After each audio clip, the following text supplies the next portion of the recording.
Baik. Assalamualaikum warahmatullahi wabarakatuh. Selamat malam teman-teman sahabat rumah Detok KN Laresa. Selamat ketemu lagi di hari Selasa ini, walaupun rutinnya harusnya hari jam 19.30 ya, cuma berhubung waktu dan keadaan yang belum memungkinkan tadi, jadi punten ini rada-rada telat nih ya. Jadi selamat bertemu lagi buat teman-teman yang 1 minggu kemarin terluangkan, dan mohon maaf Sabtu kemarin saya agak terpending untuk konsultasi gigi. Mudah-mudahan untuk hari Senin bisa saya lanjut Senin depan, dan sekarang saya langsung lanjut di hari Selasa dengan literasi perpustakaan Cisarua. Dan kali ini kita tetap bicara tentang perpustakaan Cisarua dengan tim literasi dari serta narasumbernya yang oke semua. Jadi kita belajar untuk bagaimana kita membangun diri dengan penulisan dan terus belajar. Karena sekali lagi sahabat-sahabat Rumah Detok KN Laresa, tanpa kita belajar, tanpa kita mau berkomunitas dan tanpa kita mau tangguh belajar dengan bersama, itu apa yang kita inginkan itu akan perkiraan tidak tercapai.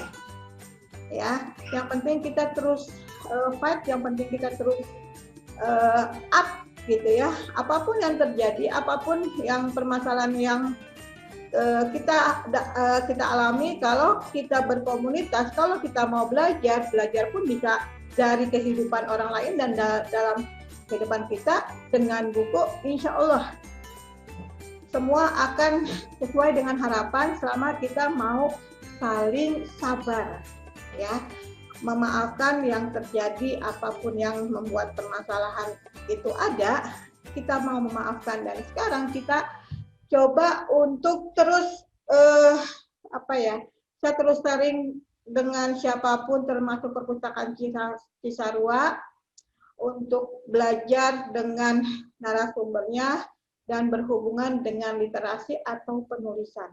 Tapi selain itu juga nanti ada program saya lainnya, mungkin tentang program kesehatan secara holistik ya, artinya dengan nutrisi yang herbal. Dan untuk mengupkan, sekarang kan udah zaman online nih, jadi dengan cara kita mungkin dengan jualan, karena Rasulullah juga kan bekerjanya juga kan salah satunya dengan perdagangan, itu kan yang disunahkan oleh Rasul. Jadi ada 1 atau 2 program saya lagi yang nanti beda program dengan Rumah Detok KN Laresa ini, tapi tetap saling bersinggungan ya. Jadi teman-teman, malam ini kita coba belajar lagi tentang literasi, dan ini narasumbernya yang kedua kali ya, Bu Safitri ya. Kita ketemu tentang GRL Garelis. Garelis ya. Dan saya juga garelis kan. Jadi teman-teman sahabat Rumah Detok KN Laresa, malam ini seorang ibu ya, seorang pengajar juga sebagai narasumbernya. Ini saya pernah bincang-bincang ini beberapa bulan yang lalu atau minggu yang lalu, tapi sekarang kita continue.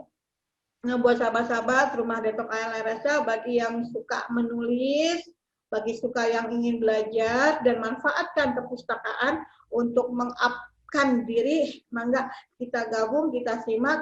Yuk kita dengerin nih malam ini obrolan saya dengan Ibu Safitri Mutia ya.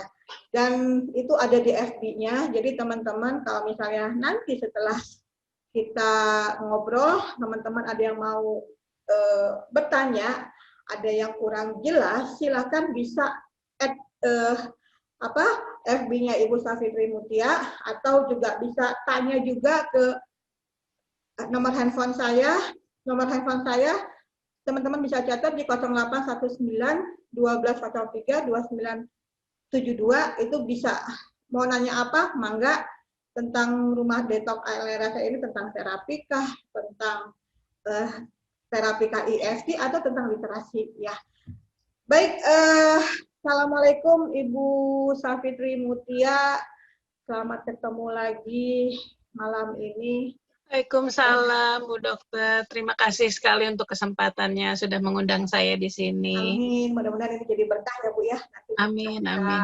Sharing, adapun yang apa ya, buat saya sih yang penting saya sharing aja, saya ajak teman-teman belajar, manfaatnya itu saya kembalikan pada teman-teman. Betul. Ya, yang penting terus bergerak untuk harapan bersama ya. Iya. Baik, mangga Ibu Safitri, mungkin ada teman-teman yang belum kenal, belum tahu siapa Ibu Safitri Mutia ini. Silakan Bu, perkenalkan diri, mangga. Iya, terima kasih banyak Bu Dokter atas kesempatannya.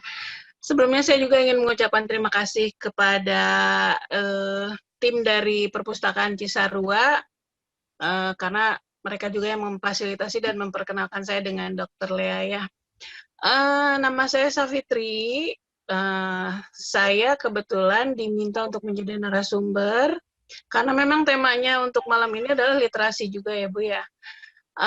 Saya di sini sebagai Ketua Forum Taman Bacaan Masyarakat Kota Sukabumi. Alhamdulillah forumnya sudah terbentuk. Lalu untuk secara pribadi juga saya memiliki sebuah taman bacaan masyarakat. Namanya Taman Bacaan Masyarakat Makmurina, atau kita singkat dengan TBM Makmurina, yang berlokasi di Jalan Cikujang, tepatnya di Kampung Cigadok RW 11. Itu terbuka untuk siapapun yang memang punya urusan dengan kepustakaan, ingin mencari informasi, atau mencari sekedar berbagi pengalaman dan mencari keterangan bagaimana untuk ingin membentuk sebuah TBM di rumahnya, kita bisa sediakan informasinya di sini. Begitu. Selain itu juga saya mengajar di SMP di bagian selatan Kota Sukabumi, di SMP Negeri 13 sebagai pengajar bahasa Inggris. Itu Bu Dokter. Silakan Ibu, udah saya setting untuk kalau mau share saya. Iya, di sini saya tuh ingin memperkenalkan apa sih itu TBM, karena tidak terlalu banyak orang yang tahu TBM itu apa, TBM itu kegiatannya apa, lalu bagaimana posisi TBM itu berada di masyarakat gitu.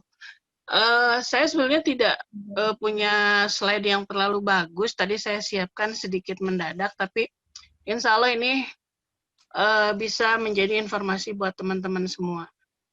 Sebentar ya. Ada di sini.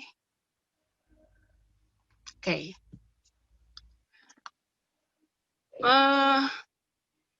Apa sih sebenarnya TBM itu? Sampai saya memberi judulnya Ayo ke TBM. Di sini kan belakangan ini kita sering sekali mendengar kata literasi. Literasi itu sedang digembor-gemborkan dan memang seperti menjadi sesuatu yang utama di dalam setiap kegiatan sekarang. Nah, TBM itu sendiri itu singkatan dari Taman Bacaan Masyarakat. Apa sih sebetulnya TBM ini sampai sekarang itu sangat meriah sekali dan hampir di setiap kelurahan itu punya TBM. Apa sih TBM itu? Kalau secara simpelnya, TBM itu tidak jauh dengan perpustakaan, tapi dengan bentuk dan skala yang lebih kecil mungkin, lingkupnya maksudnya. Bisa kita artikan TBM itu adalah tempat membaca, juga tempat berkreasi, tempat berkegiatan literasi.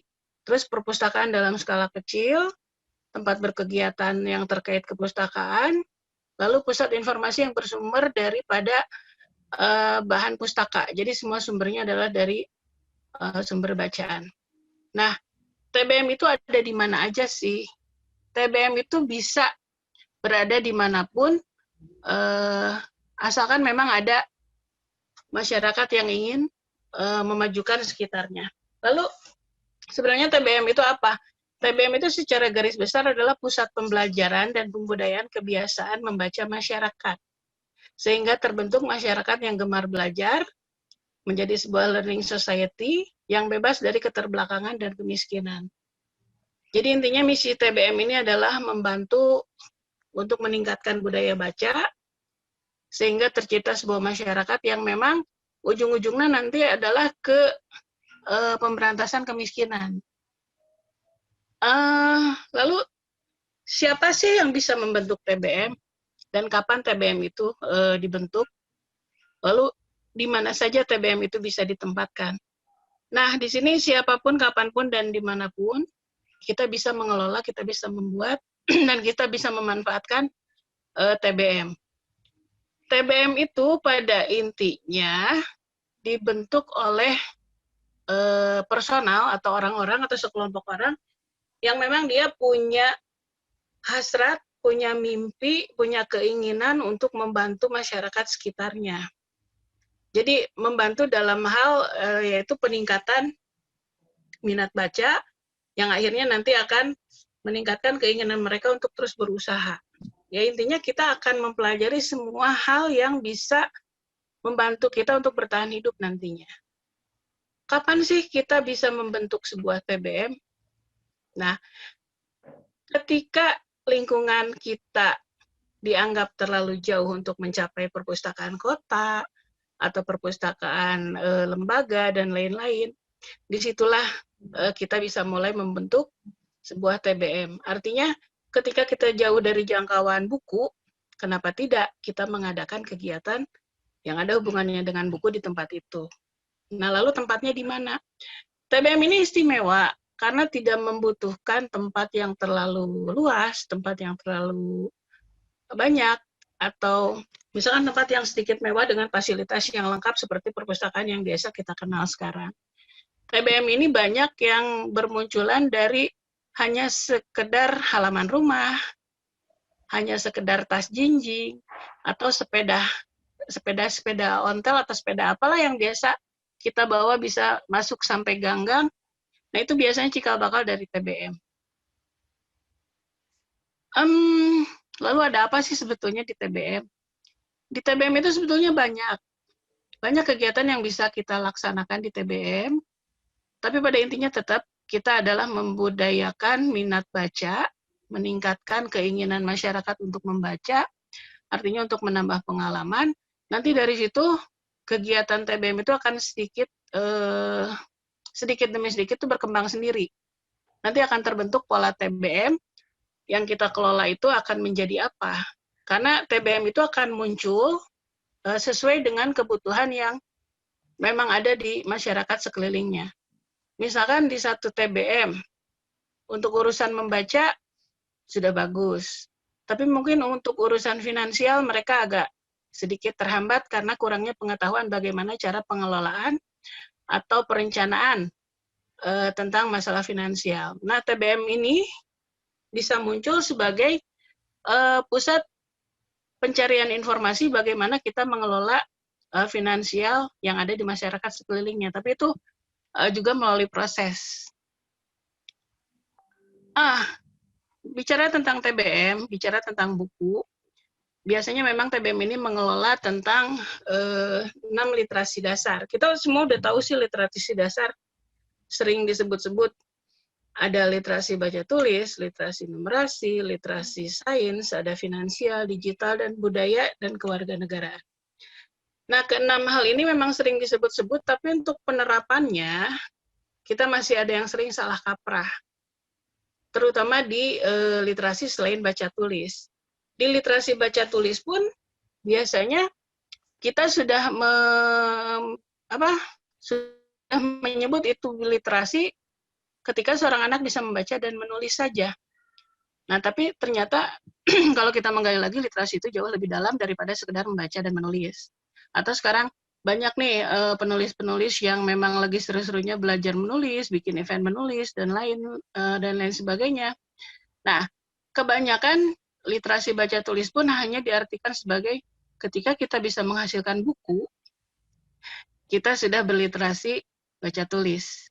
Memang benar, tapi kita masih bisa jauh lebih dalam menggali lagi tentang literasi baca tulis ini. Nah ini salah satu foto dari kegiatan yang kami ajarkan di TBM Mamurina. Sebenarnya kami tidak mengajarkan sih, kami hanya mendampingi, kami hanya menggali potensi anak-anak, sejauh mana mereka ingin berliterasi, sejauh mana mereka ingin mengetahui sesuatu melalui membaca. Nah, disitulah kita berdiri. Jadi kita hanya menjadi rekan, partner, juga kawan belajar mereka. Kami tidak mengajari seperti layaknya di sekolah. Kalau di sekolah kan ada harus kerjain ini, kalau tidak selesai kamu akan begini, begini, dan seterusnya. Justru di taman bacaan kami menyeting kegiatan itu belajar, tapi tidak seperti belajar. Jadi kesuntukan yang mereka dapat di sekolah itu akan sedikit terkikis melalui TBM ini. Jadi dimanapun mereka bermain, sebetulnya mereka sedang belajar. Lalu literasi baca tulis di TBM kami, di TBM Mamurina, itu tidak terfokus pada baca tulis Latin saja. Kami juga mengajarkan mereka atau menemani mereka belajar untuk bagaimana membaca dan menulis huruf hijaiyah. Jadi kami juga mengajarkan kegiatan mengaji selepas maghrib, itu sudah rutin. Bahkan ketika kami akan libur pun biasanya mereka keberatan kalau diliburkan. Karena mungkin mereka mendapatkan sesuatu yang mereka tidak dapatkan di rumah, yaitu suasana belajar yang menyenangkan bersama teman-teman, seperti itu. Lalu berikutnya juga kita mengenal dengan literasi numerasi. Di sini adalah bagaimana kita memperkenalkan kepada anak-anak tentang pemanfaatan simbol-simbol dari matematika sederhana. Yaitu intinya adalah untuk pemecahan masalah yang praktis. Mereka akan diajarkan, akan didampingi bagaimana cara menganalisa, lalu memecahkan suatu masalah secara bertahap, lalu bagaimana mereka bisa mengambil keputusan secara bijaksana. Dan literasi numerasi ini tidak melulu kita harus menghitung matematika dan lain-lain. Sebetulnya dengan memperkenalkan mereka itu tentang, misalkan, apa itu ordinal number, apa itu cardinal number, lalu apa sih fungsinya suatu angka di dalam lingkaran jam dinding, atau apapun yang berhubungannya dengan simbol-simbol matematika, itu kita tanamkan juga ke anak-anak. Berikutnya juga yang tidak lepas dari literasi itu adalah literasi sains. Ya, di sini dalam literasi sains kita akan memperkenalkan, kita juga mendampingi mereka bagaimana cara mengidentifikasi sesuatu. Kita biasanya berjalan dari dugaan atau pertanyaan anak-anak. Kenapa ini bisa begini? Kenapa itu bisa begitu? Dari situ kita ajak mereka untuk mengidentifikasi sehingga mereka menemukan fenomena ilmiah yang mungkin mereka sudah menemukan, mereka sudah melihat, tapi mereka belum pernah untuk membahasnya bersama orang tua atau bersama guru di sekolah. Nah, di sini kita berusaha memenuhi keingintahuan mereka tentang fenomena ilmiah atau fenomena yang mereka lihat di lingkungan. Sehingga itu menjadikan pengetahuan baru, baik itu berupa ilmiah yang alami, ataupun hasil uji coba yang mereka kerjakan. Dan nanti di ujung dari rasa penasaran mereka, terus dari diskusi kita akan lihat berdasarkan fakta, dan mereka menyimpulkan sendiri apa yang telah mereka lakukan. Di kami juga pernah coba, ini saya juga masih bingung awalnya, apakah termasuk ini literasi sains atau bukan. Ini bikin kue, Bu. Anak-anak awalnya bertanya, itu adonan donat kok bisa dari segede gini udah jadinya jadi lebih gede gitu. Akhirnya yuk kita coba apa yang membuat mereka bisa mengembang 2 kali lipat dari bentuk awalnya. Akhirnya mereka sendiri yang ngerjain. Sampai dari mulai menakar bahan, sampai dari mulai beli. Dia belanja sendiri, menakar sendiri, kita hanya kasih petunjuk. Petunjuknya melalui hasil browsing di internet. Jadi tetap dasarnya kita membaca dulu. Jadi biarkan mereka membaca, biarkan mereka menganalisa dulu, kira-kira bahan yang membuatnya mengembang itu apa gitu. Setelah itu mereka praktek sampai dengan jadi kue. Ini saya kebetulan tidak menyimpan foto lebih banyak, ya. Tapi ini foto-foto anak-anak bisa dilihat di Instagramnya TBM Makmurina, tinggal ketik aja, pasti muncul karena itu settingannya saya bikin terbuka, supaya memang kegiatan anak-anak bisa dilihat oleh umum, seperti itu. Nah, ini saya kategorikan di literasi science. Padahal untuk lebih dalam lagi, Cooking for Literation juga itu sudah ada yang mengangkat. Tapi itu udah mulai cabang dari literasi yang lebih dalam lagi. Nah, kita masih membahasnya literasi dasar aja kalau di TBM. Berikutnya, nah di sini ada literasi finansial yang memang untuk sekarang ini kebanyakan diusung oleh TBM-TBM yang sudah mulai maju. TBM-TBM yang sudah kegiatannya mulai ke wirausaha, ke entrepreneur, dan lain-lain. Tapi untuk di TBM saya, untuk finansial ini kami masih mengajarkan yang paling dasar. Yang paling dasar itu karena yang kami sasar adalah anak-anak. Anak-anak dan remaja. Kami belum terlalu menyasar ke orang dewasa karena untuk merubah kegiatan orang dewasa itu biasanya agak sedikit sulit. Tapi kalau untuk anak-anak, istilahnya kalau nanti beberapa tahun ke depan bisa memutus rantai kebiasaan buruk di lingkungan, makanya kami menyasar tetap masih ke anak-anak saja. Begitu juga di literasi finansial, kami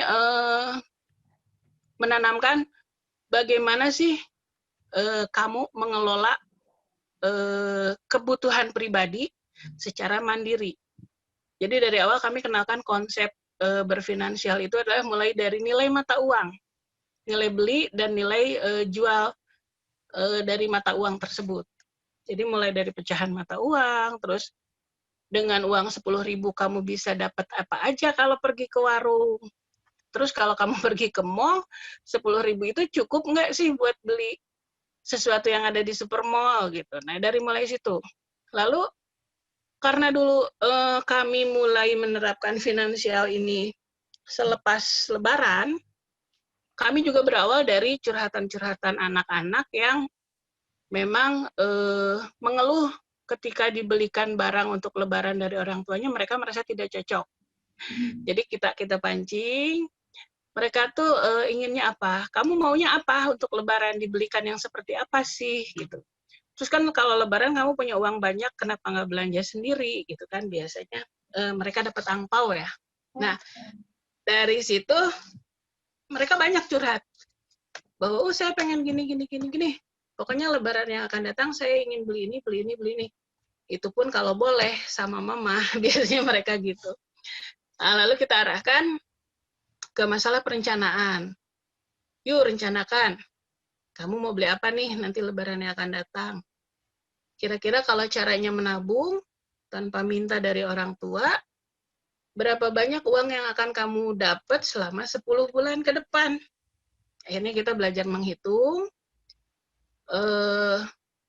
dari mulai uang jajan, sisa uang jajan dan lain-lain, kalau ditabung selama 6 bulan atau sampai 10 bulan, berapa banyak yang mereka dapat, kita bebaskan mereka berhayal juga di situ. Silakan, kalau kamu punya uang sebesar itu, kamu akan beli apa?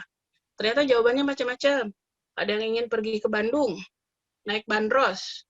Ada yang ingin ke rumah neneknya. Ada yang ingin membelikan daster untuk neneknya. Dan banyak hal yang lain yang kita tidak menduga. Mereka akan mengambil perencanaan seperti itu. Lalu di situ juga kita ajarkan tentang resiko juga. Kalau kamu nyimpan uang di rumah, resikonya apa? Kalau kamu menyimpan uang di bank, resikonya apa? Terus kalau kamu terlalu banyak jajan tanpa punya tabungan, resikonya apa? Itu kita ajarkan masalah resiko juga. Tapi dengan sesuatu yang masih dalam jangkauan anak-anak SD. Dan di situ ada SMP-nya juga sih beberapa orang. Lalu di situ akhirnya tercetus mereka ingin menabung. Jadi kami tidak mengajak yuk nabung. Enggak. Yang sudah-sudah rata-rata dari teman-teman TBM juga, kalau menabung itu menjadi sebuah program yang ditawarkan, biasanya tidak bertahan lama. Tapi ketika menabung ini diawali dengan seperti tadi, ditanamkan konsep perencanaan dan lain-lain, mereka itu lebih disiplin menabung dan akan sayang untuk mengambil tabungannya untuk hal-hal yang kurang penting. Nah, di situ akhirnya di TBM kami kita mengadakan tabungan yang memang syaratnya adalah tidak boleh berasal dari uang yang minta dari orang tua secara langsung. Harus menabung dengan uang sisa bekal sekolah. Jadi kami akan menolak jika mereka menabung tanpa alasan dengan pecahan uang yang besar, misalkan 100 atau 50.000. Tapi setelah ada penjelasan, oh ini uang saya dikasih om atau dikasih uak karena tadi berkunjung, nah itu baru kita terima. Masalahnya di sini bukan masalah uang besar kecil atau takut ada saingan di antara anak-anak, hanya mendisiplinkan mereka bahwa sedikit-sedikit dari sisa uang jajan, kita bisa mendapatkan apa yang kita inginkan nanti setelah waktunya, setelah jumlahnya terkumpul sesuai dengan harga barang yang mereka mau. Tapi ternyata di tengah-tengah jalan pun adalah mereka yang, Bu, saya ingin ambil dulu uang untuk hadiah Bapak ulang tahun katanya. Terus ada lagi yang untuk membelikan apa karena neneknya bagaimana gitu. Itu berbagai alasan, banyak juga mereka yang mengambil uang di tengah-tengah. Tapi tidak putus, setelah keperluannya selesai, mereka kembali menabung lagi. Dan begitu seterusnya sampai jangka waktu 1 bulan sebelum Lebaran atau awal puasa, kami tawarkan ke mereka, apakah ingin diambil uangnya sekarang atau nanti menjelang Lebaran. Beberapa sih diambil setelah sebelum puasa karena bilangnya ingin beli ayam, ingin bantu mamah masak untuk munggahan dan lain-lainnya. Tapi kan karena itu hak mereka ya akhirnya kami kasih. Ada juga yang bilang nanti aja Bu menjelang Lebaran karena sesuai rencana kami ingin beli sesuatu yang kami inginkan nanti di hari Lebaran dan seterusnya. Dan memang dari uang mereka ada yang memang sesuai dengan perencanaan. Mereka ada yang beli sepeda, ada yang beli HP dari uang tabungannya sendiri. Bahkan ada yang, ini ibu saya hanya menambahkan beberapa ratus ribu aja untuk jadi sepeda, seperti itu ada. Jadi ada suatu kebanggaan juga mereka memiliki barang dengan hasil jerih payahnya sendiri. Nah, di literasi finansial di TBM kami baru sampai di situ saja. Untuk ke tahap berikutnya, kami jeda dulu 1 tahun. Setelah pembiasaan di TBM, kami biarkan mereka untuk mengalami pembelajaran secara mandiri, yaitu dengan memberikan celengan sebagai hadiah apresiasi kemarin mereka nabung, untuk lanjut nabung di rumah selama 1 tahun berikutnya, yaitu sekarang sedang berjalan. Kalau memang mereka bisa berjalan tahun ini menabung mandiri, kita akan masuk ke tahap berikutnya. Itu entah apakah mengantar mereka nabung ke bank, atau memberikan konsep simpan pinjam ke mereka, tapi hanya secara sederhana, dan tidak akan kami sebut simpan pinjam, tapi ada istilah lain yang memang lebih cocok untuk anak-anak, seperti itu. Dan ujung-ujungnya, kami ingin mengajarkan anak-anak untuk nantinya memutus mata rantai kebiasaan orang tua mereka yang biasa meminjam ke bank keliling atau bank emok, seperti itu. Itu kan masih banyak ya di Sukabumi. Nah, intinya ke situ aja sih kalau untuk finansial secara dasar anak-anak. Tapi ya mudah-mudahan berguna nanti untuk mereka ketika sudah dewasa. Untuk literasi digital. Nah, ini literasi digital juga kebanyakan orang tua mengeluh bahwa anak saya terlalu banyak bermain dengan gadget. Terus seolah bahwa gadget itu jadi musuh untuk orang tua. Jadi kesel karena anaknya itu tidak lepas dari HP dan lain-lain segala macam. Sebetulnya karena mereka lahir di zamannya, kita tidak bisa melarang mereka jauh dari gadget. Hanya saja kalau kitanya cerdik, kita bisa mengarahkan aktivitas mereka dengan gadget itu menjadi lebih positif. Di kami tidak melarang mereka bawa HP, tapi ada waktunya. Lalu mereka kalau bawa HP, mereka tidak boleh masuk ke dalam ruang baca, karena ruang baca khusus untuk membaca. Jadi ada sedikit-sedikit aturan yang memang kita terapkan untuk kedisiplinan mereka. Jadi bukan untuk memusuhi gadget, bukan untuk memusuhi digital, alat-alat digital dan lain-lainnya. Tapi di situ kita ingin mengarahkan mereka memanfaatkan HP atau gadget lainnya dalam kegiatan mereka sehari-hari. Lalu yang jelas dalam digital literasi ini yang harus kita tanamkan adalah bagaimana mereka mencerna kabar-kabar yang mungkin itu hoax, kabar yang tidak benar, atau kabar yang memang belum tentu sumber kebenarannya.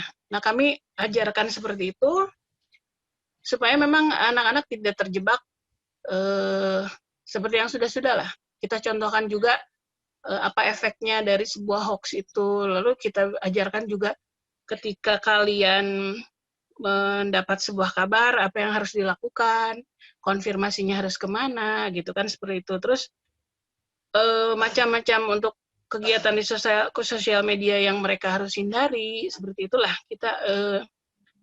kita tanamkan ke mereka dengan cara ngobrol dan bicara santai aja sebetulnya, tidak secara khusus menghadirkan instruktur dari ahli IT dan lain-lain, kami belum sampai ke situ.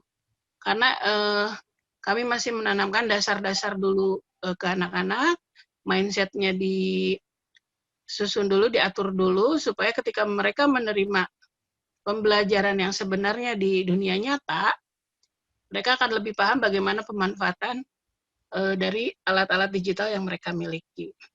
Yang jelas, connecting, networking, knowledge sharing itu secara bertahap kita tanamkan ke mereka. Kita mungkin baru sampai tahap ke networking aja. Bagaimana cara berhubungan dan mencari rekan di dunia maya dan lain-lain dengan cara yang sehat. Bagaimana mencerna kabar yang baik atau yang buruk. Dan untuk knowledge sharing, kami masih sekedar memberi pesan ke mereka, hati-hati dalam menyebarkan kabar yang belum tentu kebenarannya. Seperti itu. Dan yang terakhir dari semua literasi,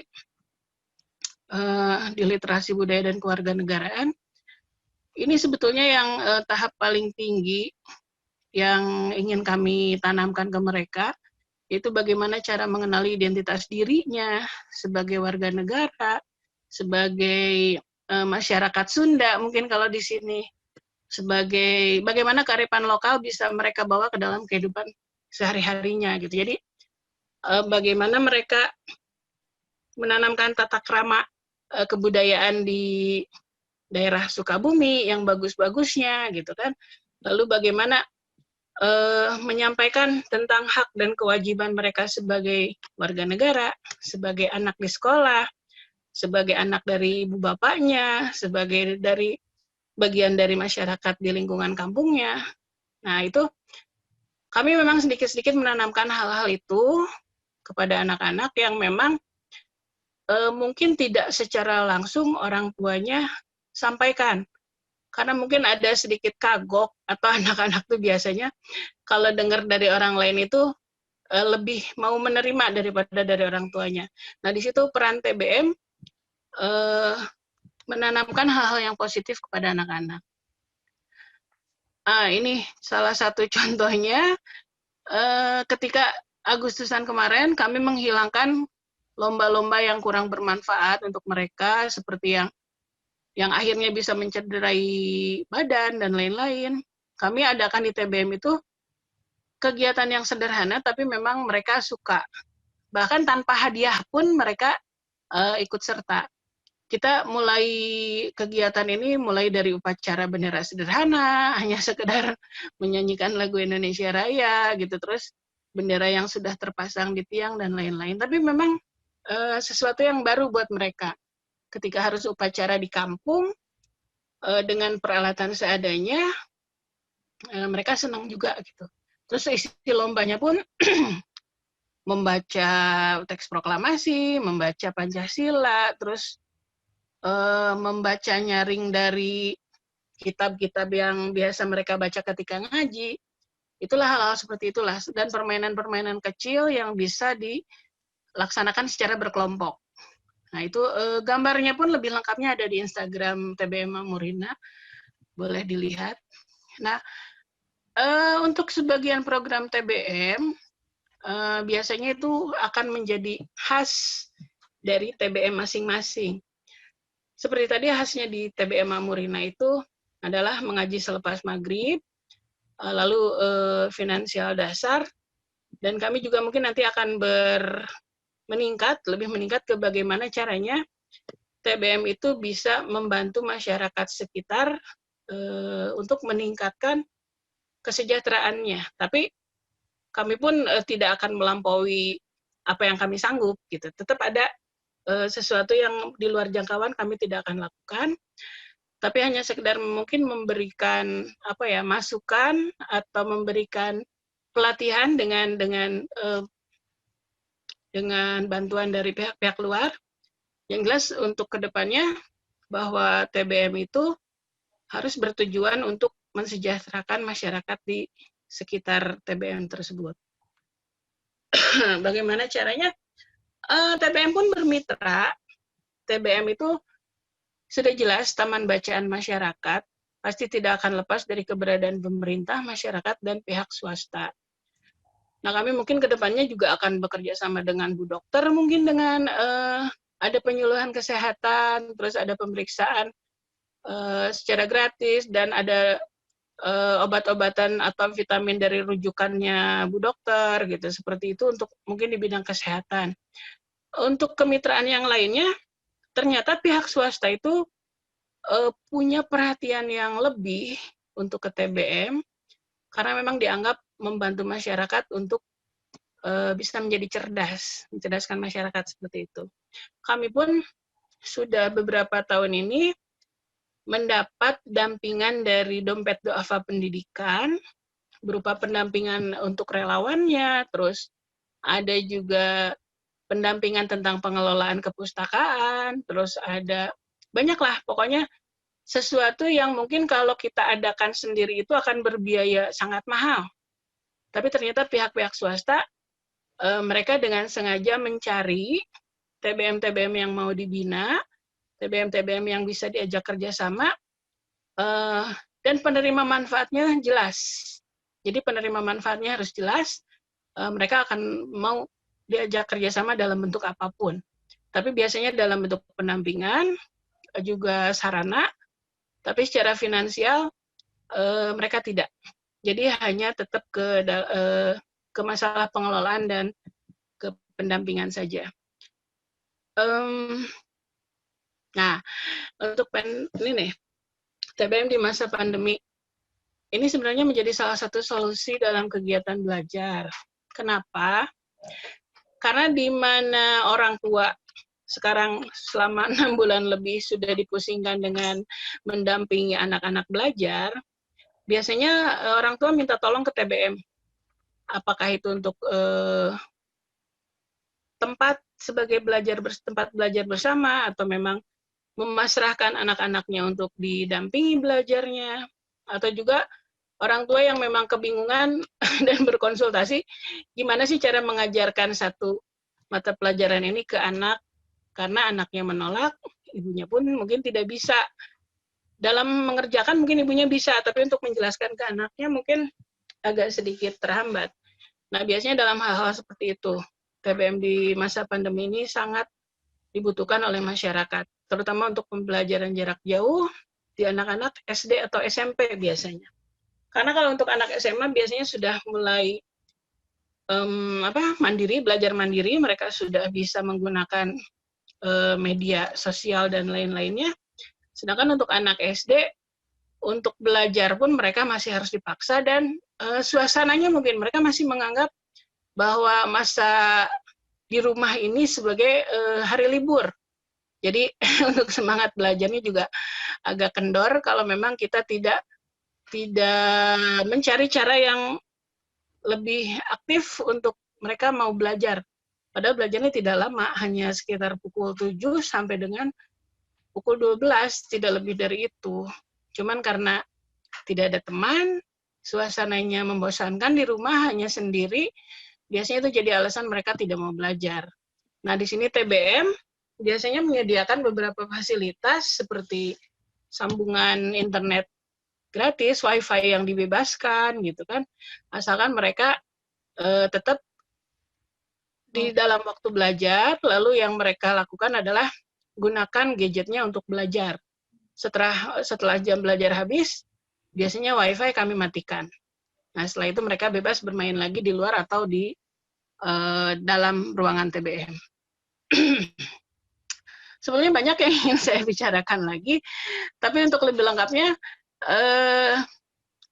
bisa dilihat dokumentasi di Instagram kami, TBM Mamurina Kota Sukabumi.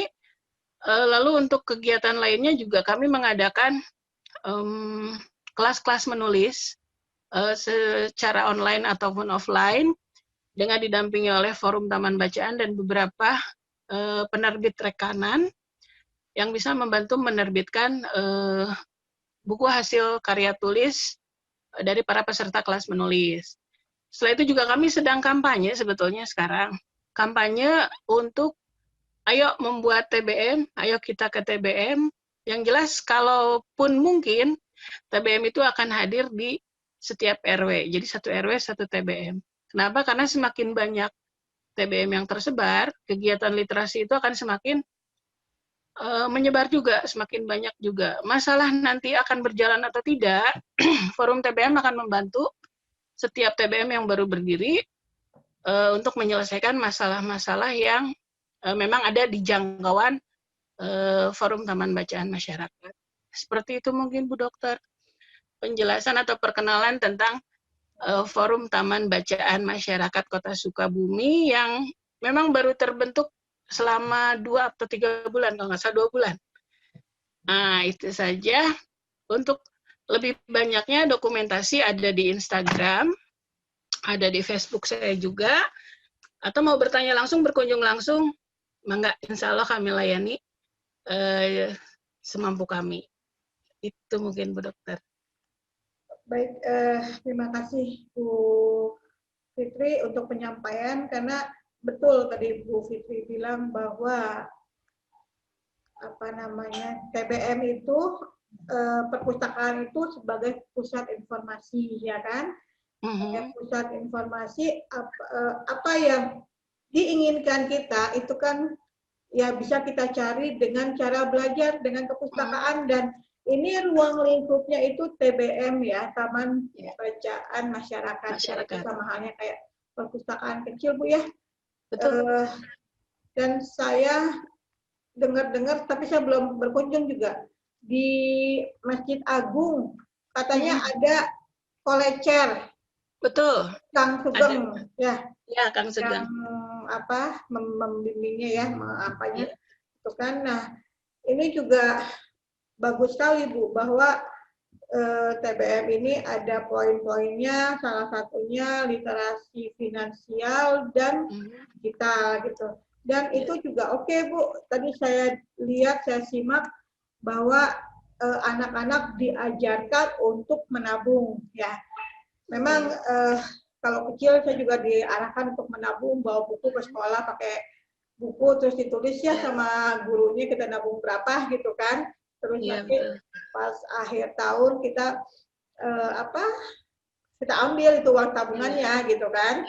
Nah, Bu, tapi kalau boleh saya kasih tambahan Bu, ini cuma masukan aja sesuai dengan literasi yang saya baca gitu kan, yang berpikir bahwa menabung memang bagus Bu, menabung memang itu dianjurkan gitu kan.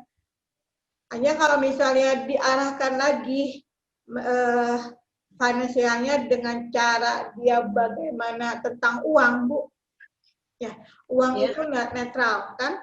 Uang itu bisa kita anggap dia jadi penalu atau bisa merugikan atau bisa jadi manfaat, tergantung mindset kita. Ya, jadi uang itu kalau dipakai judi ya bisa, uang itu kalau bisa kita pakai untuk sedekah, oke, gitu kan. Nah, tergantung pada diri kita mengaplikasikannya tentang uang. Jadi uang itu sebenarnya netral, cuma kadang-kadang kita dibudakin gitu kan dengan uang gitu kan.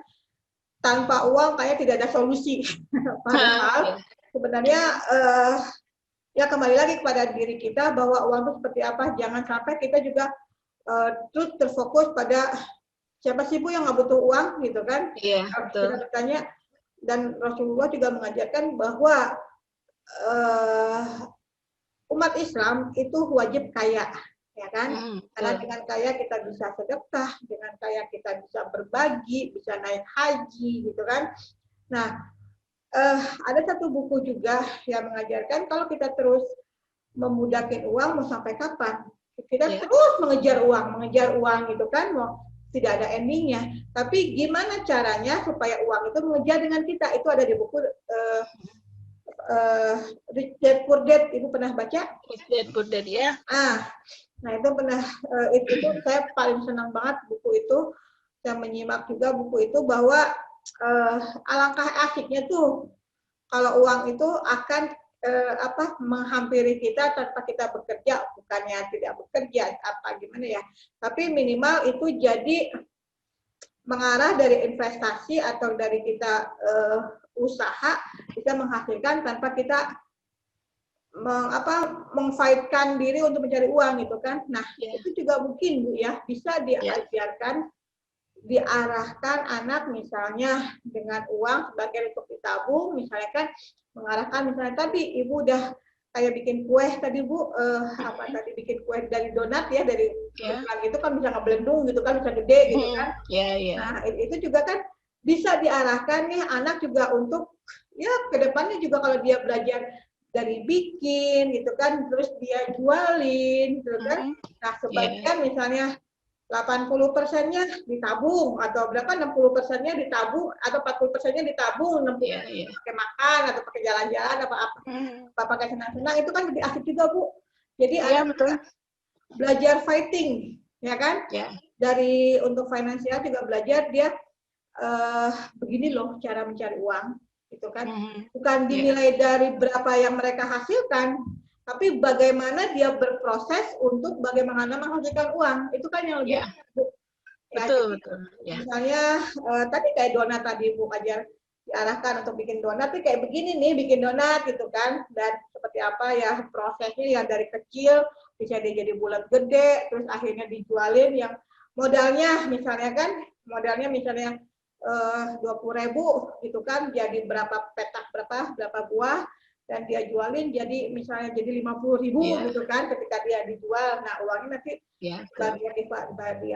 dibagi, disimpan, dan bagian itu lebih asik Bu.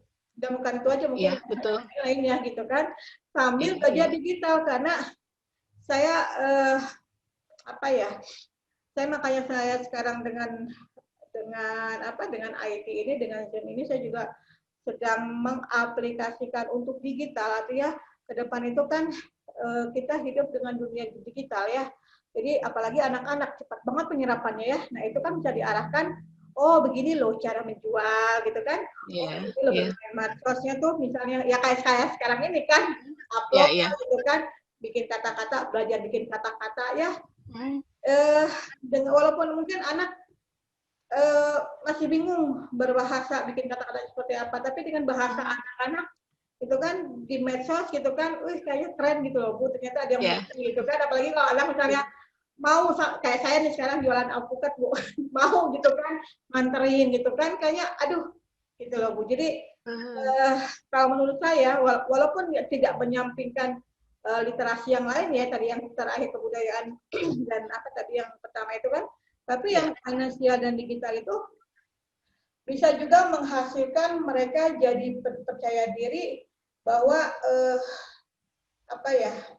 saya juga bisa menghasilkan secara finansial, walaupun hanya itu aja, menabung aja kan mereka sudah bangga gitu kan, bisa bagi mau lebaran gitu kan, beli daging, beli apa gitu kan, dia bisa apa. Tapi kalau misalnya ini mereka udah nabung kokoh gitu kan, nabung terus jualan tapi itu akan, karena pengalaman itu akan membawa dia nanti ke masa depannya gitu loh ya.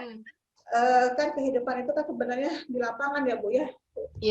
Walaupun mungkin orang tua ngapain sih, udah mendingan belajar aja deh gitu kan, mendingan kamu ini hanya dengan cara begitu, apalagi di era pandemi ini ya, itu kan fun. Mereka punya uang sendiri, sambil belajar daring gitu kan, tapi mereka juga dengan fun aktivitas yang lain gitu kan, itu mereka juga enjoy, apalagi sudah menghasilkan uang walaupun minimal ya uang anak-anak 500 perak, 1000 perak gitu. Tapi kan mereka bisa, wih seperti gitu loh Bu. Jadi itu kalau menurut saya itu juga bisa jadi masukan untuk ya dengan cara membuka TBM itu kan, tapi juga ada aktualisasinya. Artinya ada kegiatan bukan hanya baca aja gitu kan, kayak di Karua kan ada UMKM, ada ini. Kalau misalnya satu difokusin aja gitu kan, di literasi finansial dan digitalnya itu ada suatu kebanggaan kali Bu ke depannya. Betul Bu, itu udah kami coba, cuman bentuknya memang sesuai jangkauan anak SD ya. Kemarin sempat bahkan kita punya program Sabah Pasar, punya program adalah beberapa program dokumentasinya juga ada. Mereka mulai buat macam kerajinan tangan dan lain-lain yang mereka tawarkan ke teman-temannya. Mereka sudah sampai ke situ. Hanya memang karena kita kan akan bekerja bertahap, jadi sesuai dengan usia dan jangkauan mereka. Saya khawatir malah nanti diprotes orang tua seperti kayak Ibu tadi kan. Nah itu ada untuk anak SMP ke atas kita sudah bebaskan, silakan kamu bisnis sambil belajar atau belajar bisnis lah apa istilahnya. Kami kontrol, tetap kami kontrol. Bahkan untuk anak-anak sekarang kan udah pada gaul ya Bu ya, udah bisnisnya main kaos, distro. Dengan modal segini saya bisa jual kaos berapa, betul itu Bu sudah berjalan. Dan untuk yang kecil-kecil pun mereka memang ya tadi punya suatu kebanggaan setelah memang kegiatan mereka juga berujung dengan menghasilkan uang sendiri yang akhirnya uangnya juga mereka tabung-tabung juga gitu kan.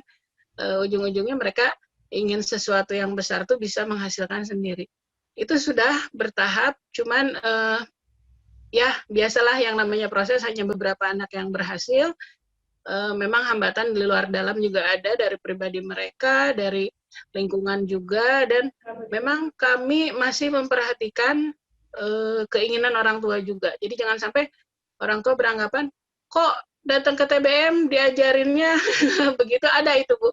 Ya karena yang namanya masyarakat berbeda-beda tanggapannya gitu. Insya Allah untuk model investasi sederhana dan lain-lain sesuai dengan usia mereka kami masukin gitu. Istilahnya kan gunanya belajar juga untuk nantinya kesejahteraan mereka sendiri juga gitu mungkin ya. Memang banyak pemahaman dalam kurikulum ya, pemahaman orang tua yang mengarahkan anak ya, kalau misalnya masih konvensional seperti dulu juga kasihan juga dunia bukan zaman lagi gitu kan.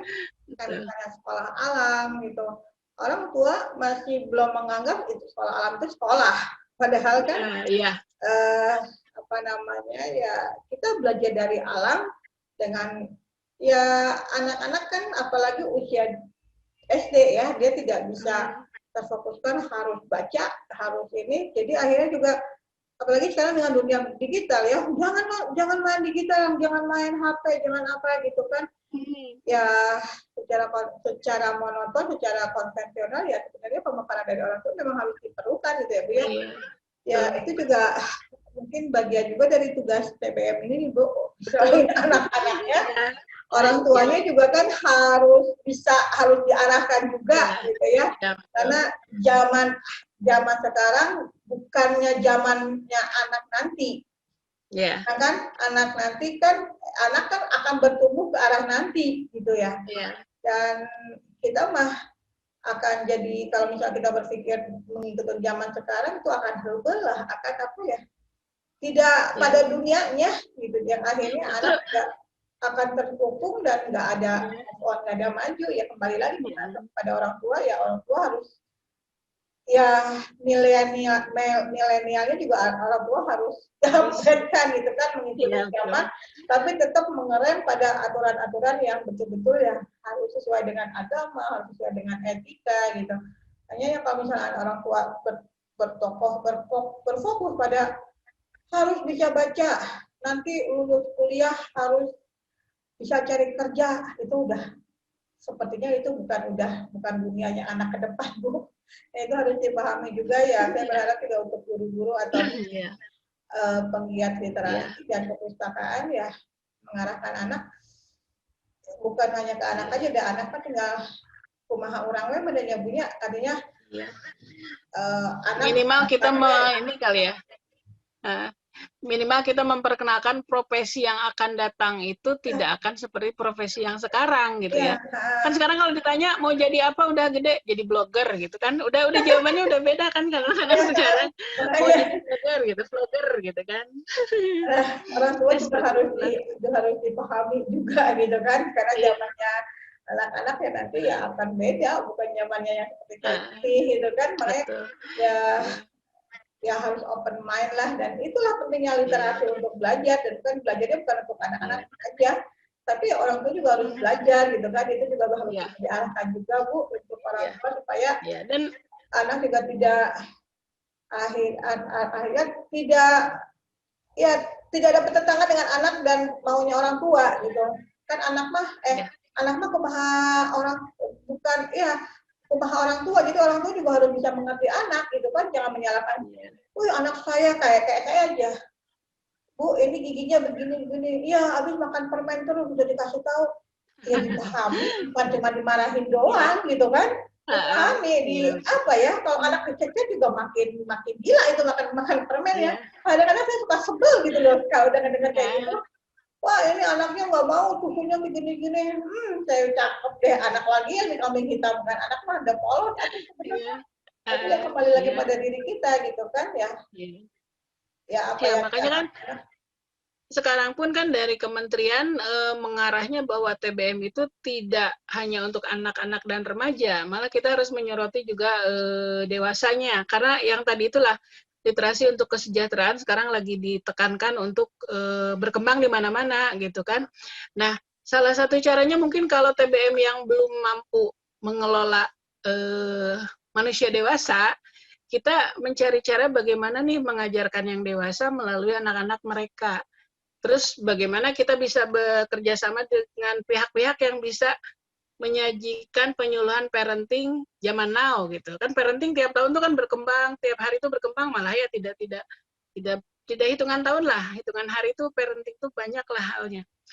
Makanya untuk itu TBM pun akan banyak bekerja sama seperti mungkin dengan klinik ibu, dengan yang lain-lainnya. Mungkin nanti akan fokusnya ke arah itulah bagaimana orang tua bisa memahami kegiatan anak sekarang yang nantinya juga hasilnya akan dinikmati oleh mereka sendiri gitu ya. Ya, saya juga mau tuh Bu bikin pelayanan kesehatan dari tim Kimia Farma, nanti saya coba untuk untuk turun khususnya untuk gigi. Karena saya juga sekarang secara offline, secara penyuluhan langsung sudah dimulai, karena kalau hanya online aja belum Sukabumi khususnya belum efektif ya. Bukan belum efektif, belum familiar. Itu harus bertahap. Kalau saya pikir lebih utamakan bertahap, karena dengan COVID ini harusnya berterima kasih dengan kondisi perubahan cara kehidupan ya.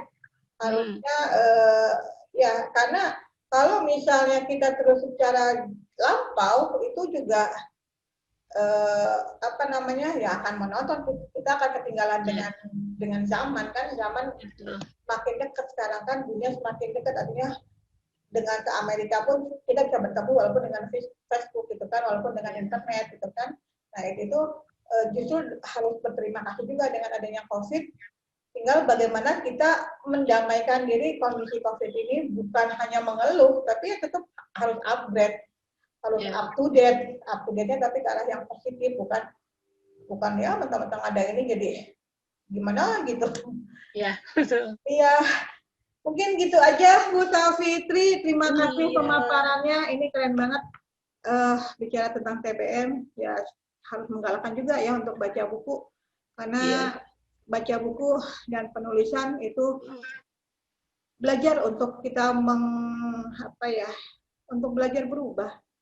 Karena kalau kita monoton dan tidak mengikuti perubahan, itu kita akan betul-betul terhimpit. Dan bukan menyalahkan keadaan, jangan pernah kalau kita terus menyalahkan keadaan itu mau sampai kapan keadaan ya pasti akan terus berubah. Yang harus berubah itu kan adalah diri kita ya, diri kita yang harus berubah. Dan kalau kita tidak mau berdamai dengan perubahan, ya yang ada sakit, gagal, yang ada hancur terus. Ya banyak faktor gitu kan. Jadi beruntung sekali dengan pandemi ini, alhamdulillah, apalagi dengan adanya TBM ini, mudah-mudahan masyarakat mau belajar dengan dengan kepepet, mau belajar dan mau pengembangan diri, bekerja sama, saling jual dengan teman itu lebih bagus gitu kan. Jadi untuk saling gitu. Jadi itulah kebersamaan cukup bagus untuk untuk sebenarnya untuk perkembangan kehidupan kita nantinya. Ya, jadi mudah-mudahan sahabat-sahabat Rumah Detok Ayla Resa bincang-bincang malam ini tentang literasi dan perpustakaan dan adanya TBM ini bisa mengena pada hati teman-teman. Jauhkan untuk mengeluh, jauhkan untuk mengatakan kata sulit, jauhkan untuk saling gimana ya, hal-hal negatif yang kita tidak menghambat kita gitu loh. Sebenarnya bukan orang lain yang akan menolong kita, tapi diri kita sendiri dan Tuhan dan Allah gitu kan. Jadi ya dengan belajar dengan TBM, apalagi TBM kalau sudah masuk ke daerah-daerah atau lingkungan kecamatan atau yang terkecil ya, itu akan PKRW udah. KRW ya, itu luar biasa. Nggak harus ke perpustakaan besar, apalagi sekarang buku mahal ya katanya. Jadi dengan TBM, dengan internet itu hal yang simpel bisa dilakukan, nggak usah pergi-pergi, nggak usah ini, mudah gitu ya. Terima kasih Bu. Oh ya bentar Bu Dokter, ya. Di klinik udah ada pojok baca belum? Belum. Nah nanti ada di situ Ketua FTBM Kabupaten Sukabumi, deket di Sukaraja. Nanti saya mintain bikin pojok baca di klinik ya. Boleh. Ada Pak Roni Ferdiansyah. Kalau di tempat adik saya di Alepres, tapi dia Jepang ya, karena Alepres itu kan simbolnya kan mungkin Jepang gitu. Jadi dia bikin komik, simpan komik. Jadi komik ya nggak ada masalah sih. Jadi ya anak-anak sembari nunggu makanan gitu kan dia baca gitu kan, itu hal menarik untuk pengunjung gitu kan, itu udah ada.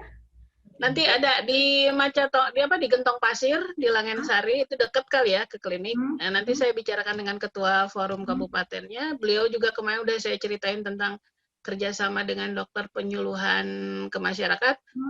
Dia sedang mempertimbangkan dan masanya di sana lebih banyak dan orangnya lebih terbuka ya. Boleh, mangga Bu. Saya juga senang banget untuk turun ke lapangan lagi. Kemarin saya baru turun ke gang kemarin tuh. Saya baru turun penyuluhan. Menunggal dekat ini. Karena saya pikir ya harus turun nih. Apalagi sekarang dengan turun kita juga kan bisa, mudah-mudahan bisa mengurangi angka kematian COVID ya. Dan mengurangi angka penderita pas COVID kan, dengan mengharapkan pakai masker, tensi gitu kan. Saya berharap bisa gitu kan, mudah-mudahan bisa masuk ke masyarakat, dan itu juga jadi kepedulian masyarakat untuk tetap menjaga diri dan menjaga imun. Ya itu saya pengen masuk ke beberapa tempat, nggak tahu nih, mudah-mudahan dengan tim Ibu ya literasi dan TBM ini bisa juga Bu untuk bekerja sama tentang kesehatan. Ya. Saya tunggu juga Bu, kalau misalnya bisa, ayo nanti saya jadwalkan tim saya Kimia Farma, saya sih hayo aja untuk turun. Ya, tinggal ngatur jadwalnya kapan. Ya paling kegiatannya di hari Minggu, karena kalau hari biasa kita masih pada kerja. Klinik rame ya. Itu aja Bu Safitri. Nah, kalau misalnya ada yang mau nih tanya tentang TBM, kemana tuh Bu? Selain ke Facebook Ibu Safitri Mutia itu, kemana lagi Bu? Adakah nomor WA? Oke, boleh. Selain di Facebook Safitri Mutia Agustin, juga ada Facebooknya TBM Mamurina. Kita juga punya Instagram di TBM Mamurina. Lalu di nomor WA juga bisa langsung ke 0857 0737 Itu bisa Ulang lagi, Bu. 24 jam on. 0857 9757 0737. Baik, sahabat-sahabat Rumah Detok Air Laresa maupun sahabat-sahabat Facebook saya lainnya, Leda Marlina dan Produksi Arle. Inilah malam bincang-bincang kita dengan TBM tentang membaca, dan mudah-mudahan teman-teman ada manfaatnya dan ada tertarik untuk belajar, untuk motivasi terus maupun ke daerah ya. Karena di daerah biasanya orang-orang daerah masih yang lebih pedalaman belum paham, hanya saya nggak tahu apakah ini bermanfaat. Saya cuma mengajak, yuk kita belajar untuk mengupdate diri, karena jangan pernah menyalahkan keadaan, jangan pernah menyalahkan orang lain, tapi salahkan diri sendiri dan pikiran kita. Karena pikiran kita adalah arsitek yang paling unggul untuk mendesain kehidupan kita. Nah, buat teman-teman tadi nomor telepon Ibu Safitri Mutia Agustin sudah disampaikan, jadi bisa add di Facebook-nya atau bisa kontak ke nomor tercantum. Sekali lagi, semoga ini apa yang kita berikan, apa yang program Detok Air Laresa ini bisa sampaikan ke teman-teman, ada manfaatnya, dan buat Ibu Safitri sebagai narasumber sudah sharing ilmu, sharing pengalaman, itu mudah-mudahan bisa manfaat juga buat Ibu nanti ke depannya. Baik, sahabat-sahabat Rumah Detok Air Laresa, sebagai informasi untuk besok kita tentang terapi EFT bersama Bapak Dr. Agus Prayitno, ini dokter hewan, tapi kita untuk membelajar terapi EFT itu materinya sudah disiapkan. Tinggal teman-teman simak, nanti saya upload kegiatannya besok.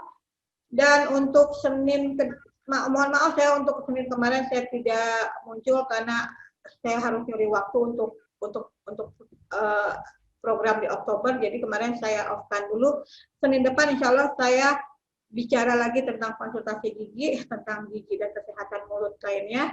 Jadi buat teman-teman di Rumah Detok Air Laresa dan Facebook konsultasi gigi serta Facebook Leda Marlina, sok mangga silahkan share, dan untuk YouTube-nya silahkan subscribe, kasih like dan bunyi lonceng. Ini belum saya upload juga ke YouTube karena saya